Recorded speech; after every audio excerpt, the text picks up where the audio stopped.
Hello everybody and welcome back to FX Street. Today we're going to be taking a look at Bitcoin and discuss the possibilities of a bottom occurring after this massive crash that we've seen. Right, my name is Akash. You can give us a follow on YouTube at FX Street by hitting the subscribe button and clicking on this bell icon. You can also give us a follow on Twitter at FXS Crypto. If you enjoy the content that I produce on my Twitter or on my YouTube channel, please make sure to give me a follow as well. Right, so let's get into today's analysis for Bitcoin. Right, if you haven't watched yesterday's analysis of Bitcoin, please make sure to go and watch it first, because that would give you a lot more idea about what's happening. But for those, regardless, I'm going to give you a brief introduction of what's happening. Right, this chart is a weekly chart of Bitcoin, and I've added a couple of volume profiles here. The volume profiles contains peaks and troughs. The peaks are known as high volume nodes, the troughs are known as low volume nodes. Basically what it indicates is that a lot of volume was traded at the peaks and not a lot of volume was traded around the troughs. Historically speaking, these peaks serve as support and resistance levels. As you can see here, back when Bitcoin traded consolidated around the 30k to roughly 38k, right, there was a lot of volume that was traded in this particular area, which served as a support level as the price tried to drop lower in December of 2021. So basically I've marked out this void over here, this gap here, which I've termed as the void. It extends from 29.5k to 11.9k, and this area has been, like, it doesn't really contain a lot of trading volume. That happened when Bitcoin price rallied roughly from 10k all the way up to 30k, right? So as this exponential upswing that we saw here did not see a lot of volume come in. This is an inefficiency that the price created as it moved up. Right now what's happening is that the price is reverting to the mean.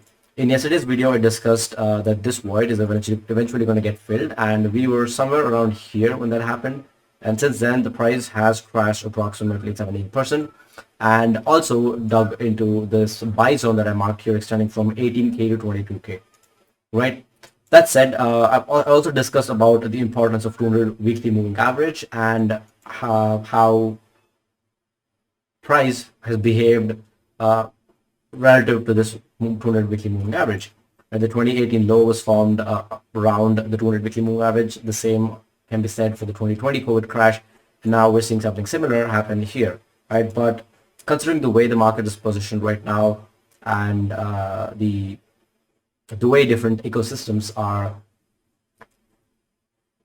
positioned, I think the capitulation is still not here yet. I believe there's going to be a quick wick to the downside, where Bitcoin price probably heads down to 19k, perhaps 15k, and shoots up, right?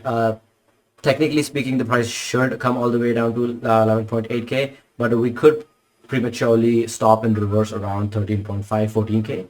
So that is pretty much my views on Bitcoin. I don't see a lot of buying happening right now, even the one that's happening right away, right here. The buying that's happening here is an attempt from the buyers to push the price higher, but that doesn't seem to be working quite a lot. Right. On top of that, you have CME gaps here.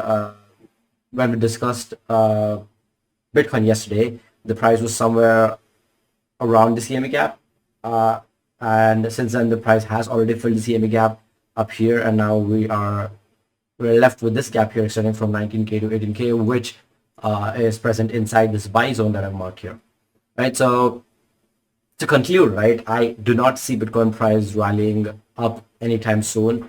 Even if it does, it's going to be a tight consolidation, very similar to what happened here, right, between after the May 12th crash. So yeah, that's pretty much it. The upside, I don't see anything. As for the downside, it could go all the way down to 14k. So that pretty much concludes my analysis for Bitcoin. If you enjoyed this, please make sure to like, comment, and subscribe.